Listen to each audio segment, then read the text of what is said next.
السلام علیکم ګرانو کتونکو څنګه چې تاسو معلومه ده موږ یو اسلامي پیج جوړ کړی په هغې باندې اسلامي ویډیوګانې مخکې د ملګرو سره شیر کوو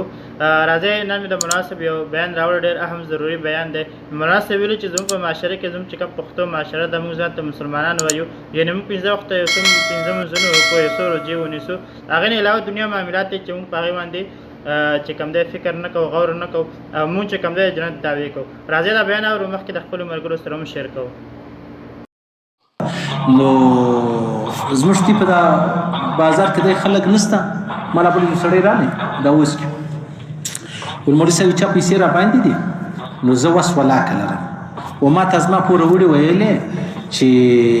لور دې راو بس لور دې راکه بس خبره صحیح ده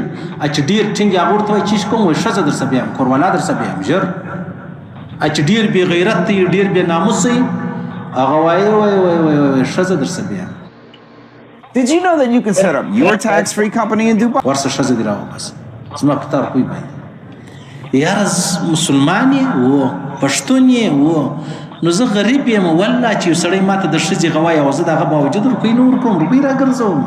دا په ټول ژوند مه کوئ د الله رسول ورته ویلي ولا تقل الا خیرا د خیر د ښې خبرې اجازه سته د بدې خبرې اجازه نه درکوم دا مه کوه یاره څه کوې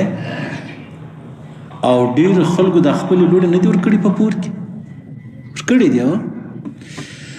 پښتانه به الله رب العزت داسې در په دره کې نور خالي ورته ګوري داسې بې تباه کې ځکه دعوا یې ډېره غټه کړې موږ جنتیان یو دا نور ګډ دوزخیان دي موږ ډېر ښه خلک یو دا نور ډېر بد خلک دي بس دا پنځه وخته لمونځ نه دی زده یې نه دی کوي بس دی دا ډېره لویه بزرګي بولي وایي زه لمونځ کوم پلانی لمونځ نه کوي نو ته خو لمونځ هم کوې تر پلاني دې ډېر بد کارونه کړي دي زموږ ته په دې معاشره کې په بدۍ کې موږ نجونې نه ورکوو ګورئ بده راغلې ده پیښه راغلې ده دا اوس کې یو مسله وه نو یو سړی راولاړ شو د چا سره یو بنده راغله بنده چې راغله بیا یې پور چیشن غوښتی هغه هلک کوزده درلوده واده یې نه و کړی در اوس ولته به دی کوې دا ستا ښځه به طلاقه یې غزه کوو بس دغه یو دا یو شی ورته ایښو دا یوه خبره دا ستا ښځه به طلاقه یې هغه به ما ته راکوي هغه اوس ما سره حال وکړي مول په هېڅ صورت یې نشي کولی په قطعا یې نشي کولی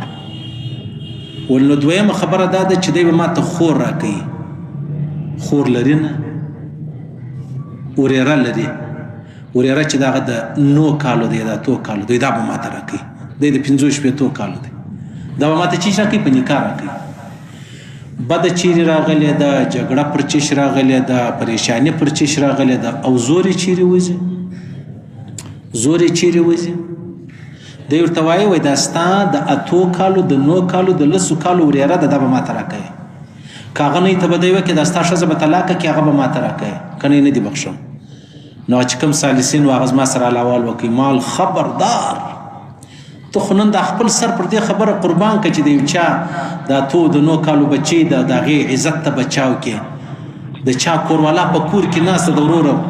جنجال و ګروم و ډرامه چې د هغه یې خاوین جوړه کړې ده او زور یې تر کوروالا وځي هغه زید الرحمن یو شاعر دی ډېر زبردست لیونی شاعر معلومیږي هغه وایي عجبه خبره دا ده اور څوک بلکې ورور اور چا بل کړی دی ورور جګړه بدی فساد بل او بیا په چیش مړ کوي دا اور د خور په دوپټه د خور په پړونې مړ کوي دا اور